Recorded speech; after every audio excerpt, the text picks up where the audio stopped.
আমার ব্যক্তিগতভাবে আহলে হাদিস মক্তবের সাথে সম্পর্ক রয়েছে আলহামদুলিল্লাহ।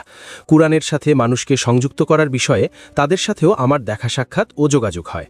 এই সমস্যা আমাদের মুসলমান প্রতিষ্ঠানে এই সমস্যাটাই আছে, মানে আমি সঠিক, আপনার বলা উচিত আমিও সঠিক। এটা একটা শুধু এই পদ্ধতিটাই আছে।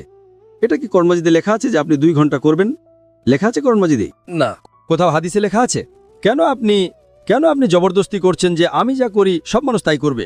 এবার ডক্টর জাকির নায়েক আহলে হাদিস এবং সুন্নিদেরকে নিয়ে এমন এক চমকপ্রদ বক্তব্য দিলেন। আমরা কিন্তু জানি যে ডক্টর জাকির নায়েক নিজেও কিন্তু আহলে হাদিস অবলম্বী মানুষ, কিন্তু তার কথা কিন্তু সকলেই শুনে। আজকের এই প্রশ্নে এমন এক ব্যক্তি বা এমন এক আহলে হাদিস অনুসারী ব্যক্তি এমন এক প্রশ্ন করছেন যেই প্রশ্নের ভিতরেই তিনি ভুল পেয়েছেন, এবং মানুষের সাথে কি ধরনের কথা বলতে হয় এবং আহলে হাদিস আসলে সঠিক কিনা এই বিষয়টা সম্পর্কে ডাক্তার জাকির নায়েক সুন্দর উত্তর দিয়েছেন। এবং আহলে হাদিস সঠিক হলে সুন্নিরা কি বেঠিক, এই ধরনের উত্তরে পুরো শ্রোতা সেখানে যারা ছিল সকলেই খুশি হয়েছে। চলুন দর্শক, আহলে হাদিস সুন্নি এই বিভিন্ন ফেরকা নিয়ে কিন্তু বাংলাদেশে অনেক মত পার্থক্য রয়েছে। কারা আসলে জান্নাতে যাবে, কারা আসলে জাহান্নামীদের 72 কাতারের ভিতরে 73 কাতার, মানে 73 কাতারের ভিতর 72 কাতারে যে জাহান্নামে যাবে, তো এই এক কাতার যারা, সেই এক কাতারের ভিতরে আসলে কারা আছে, চলুন সেই প্রশ্নের উত্তর দিয়েছে ডাক্তার জাকির নায়েক। তার মুখ থেকেই প্রশ্ন এবং উত্তরটা একটু শুনে আসি সুন্দরভাবে। আশা করি এই ভিডিওটি দেখলে আমাদের যারা বিভিন্ন বিষয় নিয়ে মত পার্থক্য তৈরি করে তাদের বিষয়টা সমাধান হবে। চলুন ডাক্তার জাকির নায়েকের মুখ থেকেই আহলে হাদিস, সুন্নি, শিয়া যে সমস্ত ফিরকাগুলো আছে তাদের মতবাদ সম্পর্কে ইসলামের হুকুম কি। আসসালামু আলাইকুম, আমার নাম নোমানুল্লাহ। আমি পারফিউমের ব্যবসা করি এবং আলমাদিনা ইসলামিক রিসার্চ সেন্টারের একজন ছাত্র। আমার প্রশ্ন হল, রমজানের রাতগুলোতে মুসলমানদের ইমানি অবস্থা সাধারণত বৃদ্ধি পায়। যেমন ডাক্তার ইসরার আহমেদ সাহেব মুসলমানদের কুরআনের সাথে সম্পৃক্ত করার জন্য একটি কাজ শুরু করেছিলেন এবং জীবনের শেষ পর্যন্ত সে ধারাবাহিকতা বজায় রেখেছিলেন। আমার ব্যক্তিগতভাবে আহলে হাদিস মক্তবের সাথে সম্পর্ক রয়েছে আলহামদুলিল্লাহ। কুরআনের সাথে মানুষকে সংযুক্ত করার বিষয়ে তাদের সাথেও আমার দেখা সাক্ষাৎ ও যোগাযোগ হয়। এখন প্রশ্ন হল, রমজানের রাতগুলোতে কিভাবে আমরা আরও বেশি মানুষের সাথে কুরআনের সম্পর্ক গড়ে তুলতে পারি? যেমন তানজিমে ইসলামী রমজানের রাতগুলোতে বিশেষ কর্মসূচির মাধ্যমে একটি সুন্দর উদ্যোগ গ্রহণ করে থাকে। ভাই প্রশ্ন করুন, আপনার প্রশ্নটা কি? আমার প্রশ্ন হল, মানুষ অধিকাংশ সময় শুধু তিলাওয়াতের দিকেই মনোযোগ দেয়, তাহলে আমরা কিভাবে মুসলমানদেরকে কোরআন বোঝা ও আমলের সাথে সম্পৃক্ত করতে পারি? আমরা নিজেরাও একজন দায়ী হতে চাই। আমাদের জন্য সহজ ও কার্যকর কোনো দিক নির্দেশনা দিন, যাতে আমরা ফিল্ডেও কাজ করতে পারি এবং মাদ্রাসাতেও কার্যক্রম পরিচালনা করতে পারি। জাযাকাল্লাহ খায়ের। ভাই সাহেব বললেন যে কোন পদ্ধতিতে আমরা মুসলমানকে কোরআনের সাথে জুড়তে পারি রমজানে তেলাওয়াতের জন্য। আমি তো বলি প্রতিদিন করা উচিত, কেন রমজানে? জি, ইমানি লেভেল একটু বেশি থাকে, তাই একটু সময় পাওয়া যায় তারাবির পরে। আমরা তো ইমান লেভেল কম ওই সময় জুড়তে চাই, যখন ইমান লেভেল কম অবস্থায় জুড়ব, তখন ইমান লেভেল হাইয়ে জোড়া দরকারই নেই, অলরেডি জুড়ে থাকবে। আপনার করার পদ্ধতি আর আমারটা আলাদা। ভাই সাহেব আপনি একটু এদিকে আসুন না। হ্যাঁ সরুন। আপনি আহলে হাদিসের সাথে জুড়ে আছেন, তানজিমে ইসলামের সাথে জুড়ে আছেন, খুদ্দামুল কোরআনের সাথে জুড়ে আছেন, আমিও সব ওদিক থেকে জুড়ে আছি। ডক্টর ইসরার সাহেবের আমিও ফ্যান, মাশাল্লাহ। ডক্টর ইসরার আহমেদের ফ্যান, দেওবন্দের ফ্যান, মাশাল্লাহ, নো প্রবলেম। আহলে হাদিস থেকেও আমি আপনাকে মুসলিম বলি, আমি কোরআনের সাথে জুড়ে আছি। আপনি বুঝলেন না? হ্যাঁ, তো যে সুযোগ সুবিধা আল্লাহ আপনাকে দিয়েছেন, ক্ষমতা, সেটা দিয়ে করুন।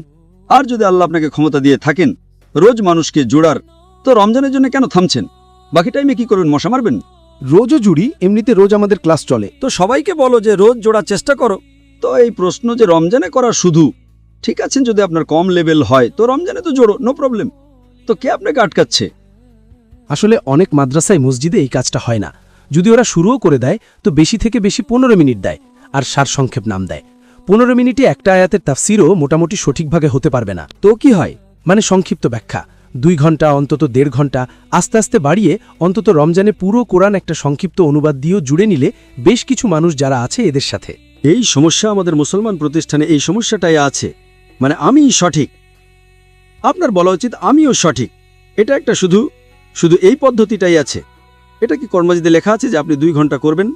লেখা আছে কোরআন মাজিদে? না। কোথাও হাদিসে লেখা আছে? কেন আপনি জবরদস্তি করছেন যে আমি যা করি সব মানুষ তাই করবে? মানে আপনার প্রতিষ্ঠান কি দুনিয়াতে সবচেয়ে বেস্ট? আমি কি বলি যে ডক্টর জাকির নায়েক যা করে সেটাই করো? আপনাকে আমি বলেছি বিভিন্ন ধর্মের তুলনা করতে, আপনি করেন কম্পারেটিভ। আপনার মনে আছে বাইবেল? আপনাকে আমি বলেছি আপনি করুন, কেন জবরদস্তি? আপনি বলুন এটা একটা পদ্ধতি আমি করছি, মানুষ চাইলে করো। এই সমস্যা আমাদের প্রতিষ্ঠানে এটাই আছে। আপনি আমাকে ফলো করেন তবে সঠিক, নয়তো ভুল। আপনি ইসরার আহমেদের শিক্ষা পড়ুন। সমস্যা হলো যে প্রত্যেক প্রতিষ্ঠান মনে করে আপনি শুধু আমাকেই ফলো করুন, এই শুধু আমাকেই বাদ দিন, আমাকে ওতে কনভার্ট করুন। আমি বলি আমিও সঠিক, আমারও একটা পদ্ধতি আছে, দাওয়াতের পদ্ধতি আছে কি নেই? আপনাকে ফলো করতে হবে নাকি? করুন, আলহামদুলিল্লাহ, কিছু তো করুন। জরুরি যে ডক্টর জাকির নাইকে হতে হবে? কোরআনে কি লেখা আছে ডক্টর জাকির নাইকে ফলো করো? কাকে ফলো করবেন? আল্লাহ রসুল সাল্লাহ সাল্লামকে ফলো করুন। আল্লাহ রসুল সাল্লাহ সাল্লামকে বলেছেন যে তারাবির পর 2 ঘন্টা পড়তে হবে। না, কিন্তু হারাম নয়, ভালো কথা। আমি আপনার সাথে আছি, কিন্তু জবরদস্তি চাপিয়ে দেবেন না 40 দিনের জন্য যান। আরে কেন 40 দিন যাব? আমাকে সারা জীবন যেতে হবে জবরদস্তি? জাকির ভাই 40 দিন চলুন। আরে সারা জীবন আমি দিয়ে দিচ্ছি আল্লাহর পথে, দিন দিয়েছি, রাত দিয়েছি। যাকে 40 দিন যেতে হবে যাও, যাকে 20 দিন যেতে হবে যাও, যাকে 80 দিন যেতে হবে যাও, 4 মাস যেতে হবে যাও। ভাই, আমি তো আমার জীবন লাগিয়ে দিয়েছি। তো সমস্যা কি যদি আপনি কিছু কোরআন ও হাদিস থেকে পান, সেটার উপর আপনি মানুষের সাথে জবরদস্তি করেন? বা বলুন আমার একটা পদ্ধতি আছে, কোরআনে লেখা আছে, আপনিও করুন, আপনিও চেষ্টা করুন, না করলে নো প্রবলেম। যদি আমি লেকচারে বলি, ভাই ডক্টর জাকির নায়েকের মতো হন, আপনি যদি আমার লেকচারে আসতেন না, আমি আপনাকে 10টা বাইবেল কোট করতে হতো, নয়তো এন্ট্রি নেই। আলহামদুলিল্লাহ, আমার লেকচার শুনে অনেক মুসলমান বাইবেল কোট করে, জানেন আপনি? আপনি করেন না, আফসোসের বিষয়। তবু আমি আপনাকে মহব্বত করি। সমস্যা কি? আপনি উঁচু আলেমদের শুনবেন, ডক্টর ইসরার আহমেদকে শুনবেন। আমিও ওনার প্রতি খুব প্রভাবিত। আমাদের কিছু সাথী ওনার উপর নারাজ ছিল। বললাম, কি নারাজ ভাই, কি ভুল বলছেন? শুধু আমার প্রতিষ্ঠানের নয়, মানে কি? আমি ওনার সাথ দিয়েছিলাম, ডেকেছিলাম ওনাকে, আর আমি জানতাম উনি হানাফি। আমি দেখলাম যে ডক্টর সাহেব আপনি নামাজে হাত তুলছেন, তো বললেন হ্যাঁ বাবা, আমার বাবা মা হানাফি ছিলেন, আমি হানাফি, কিন্তু আমি হাদিস ফলো করি, এটার উপর রিসার্চ করেছি, আমি রফল ইয়াদিন করছি, আলহামদুলিল্লাহ। তো এই ছোট ছোট কথায় জবরদস্তি, উনি কখনো আমার সাথে জবরদস্তি করেননি। আমাকে বলেছিলেন, বাবা তুমি কি করতে চাও? বললাম, আমি দুটোর করতে চাই, দাওয়াও আবার ডাক্তারও। বললেন, বাবা 7 বছর চেষ্টা করেছি, কামিয়াব ছিলাম না, নাকামিয়াব ছিলাম, একটাকে বেছে নাও, সেটাই দক্ষ হও। আমি ডাক্তারি ছেড়ে দিলাম আর দাওয়াত বেছে নিলাম। আমার উপর জবরদস্তি তো করেননি। আমাকে বলেছিলেন, বাবা নিজের প্রয়োজনকে কমাও, নিজের প্রয়োজনকে কমাও, যাতে তুমি এটার গোলাম না হও। যদি আমি আল্লাহ আমাকে টাকা দিয়েছেন, আমার তো রোলস রয়েস চাই, আমার রোলেক্স ঘড়ি চাই, তাহলে আমাকে আবার ইউটিউব থেকে কামাতে হবে। আমার খরচ আমার মাসে মাত্র $500। কত? $500 যথেষ্ট আমি আর আমার স্ত্রী থাকার জন্য, মাসে $500। ওই বাকি খরচ আমি দাওয়াতি কাজে, আমি প্লেনে যাই ইকোনমি ক্লাসে, আমার টাকায় যাই $500। ওই দাওয়াতি খরচ বেশি, আমার ইউটিউব থেকে কামানোর দরকারই নেই। আল্লাহ তাআলা আমার ঝুলিতে ঢালছেন, কোটি কোটি রুপি ঢালছেন মাসে, কোটি কোটি। সমস্যাটাই কি? দিয়ে আমাকে টেস্ট করছেন। তো আমি চাই যে মরার আগে আমি আমার বাচ্চাদেরকে বিলিয়ে দেওয়ার বদলে আমি আল্লাহর পথে দিয়ে দেই। আর আমি ফতোয়া নিয়েছি যে আমি ম্যাক্সিমাম কত দিতে পারি, 100% দিতে পারি, যদি আমার বাচ্চারা নিজের পায়ে দাঁড়িয়ে থাকে। তো ইনশাআল্লাহ প্ল্যান আছে যে আমি 100%ই আল্লাহর পথে দিয়ে দেব। আমার বাচ্চাদেরকে বাবা বানিয়ে দিয়েছেন, অধিকাংশ আল্লাহর পথে, মেজরিটি। আমি আপনার সাথে জবরদস্তি করি, আপনিও দিন 51%। কি বলবেন আপনি? যতটুকুই সামর্থ্য হবে আমি তো বলবো, না কম। আমার ছেলের আমি বলছি না কত, 51% আপনি দিন। আমার অনুরোধ, ভাই আগে ধনী লোকরা তো দাও, আমি বলি ফরজ নয়। সমস্যা হলো যে আমিই সঠিক, এই আমার পদ্ধতিটাই সঠিক যে রমজানের পর 2 ঘন্টা তাফসির করতেই হবে। যদি কোরআনে লেখা থাকে তো করব ভাই। আরে কাকে দোয়া করতে হবে জবরদস্তি? আপনি করুন, ভালো কথা। আমি ডক্টর সাহেবের সাথে আছি, উনি কখনো জবরদস্তি করেননি এটা নিয়ে। উনি জবরদস্তি করেছিলেন? করেননি। আপনি কখনো লেকচারে শুনেছেন আরে বাকি মাদ্রাসারা করছে না, আমি সঠিক করছি? শুনেছেন কখনো ইসরার আহমেদকে? আপনারা ডক্টর ইসরার আহমেদকে ফলো করছেন, ওনাকে বদনাম করছেন। বদনাম করছি না, বোঝানোর জন্য। আমার হিসেবে তো বদনাম করছেন ভাই। না না, আমি ওনার স্টুডেন্ট না, এমন না। আরে ভাই, আমিও কোরআন নিয়েই করছি। আমি লেকচার, আমার ছেলে আজকে লেকচার দিল, কোরআন মজিদকে বুঝে পড়ো। এটা ডক্টর সাহেবের বিষয় ছিল কি ছিল না? জি জি। উনি প্রতিষ্ঠান কায়েম করেছেন কি করেননি? জি। উনি আরবি ভাষা বাইরে থেকে নিজে শিখেছেন, তাই না? কোনো দারুল উলুমে যাননি তো? আমরা চেষ্টা করেছি আমাদের 3 বাচ্চাকে যেন ছোটবেলা থেকে আরবি শেখায় আর ইংরেজি, দুটোই। আমি জানি না বাচ্চাকে শিখিয়েছেন কিনা। ওরা উর্দুতে দক্ষতা রাখে না, ওদের দক্ষতা হলো আরবি আর ইংরেজি। আমারও। বেশটা আরবিতে করুক, আরবি বিশুদ্ধ ওদের। আমি জোর জবরদস্তি করবো যে আপনিও করুন ভাই। আমি বলি উদাহরণ তৈরি করুন। আমাদের ফতোয়া হওয়া উচিত আমিও সঠিক, আমিই সঠিক না, এটা বের করে দিন আপনাদের মগজ থেকে যে আমিই সঠিক। আমাদের জীবনের উদ্দেশ্য হওয়া উচিত আল্লাহ আর আল্লাহ রসুল সাল্লাল্লাহু আলাইহি সাল্লাম প্রতিষ্ঠানের দিকে না।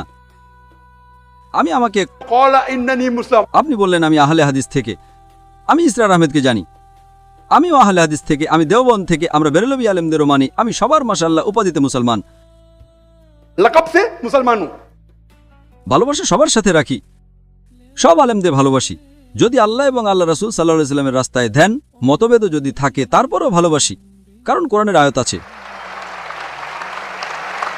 সূরা ফুসিলাতে সূরা নম্বর 41 আয়াত নম্বর 34, যদি তোমার শত্রুরা তোমার সাথে কিছু খারাপ করে, মন্দ করে, তার বদলা ভালো দিয়ে দিন, যাতে ওই শত্রু তোমার বন্ধু হয়ে যায়।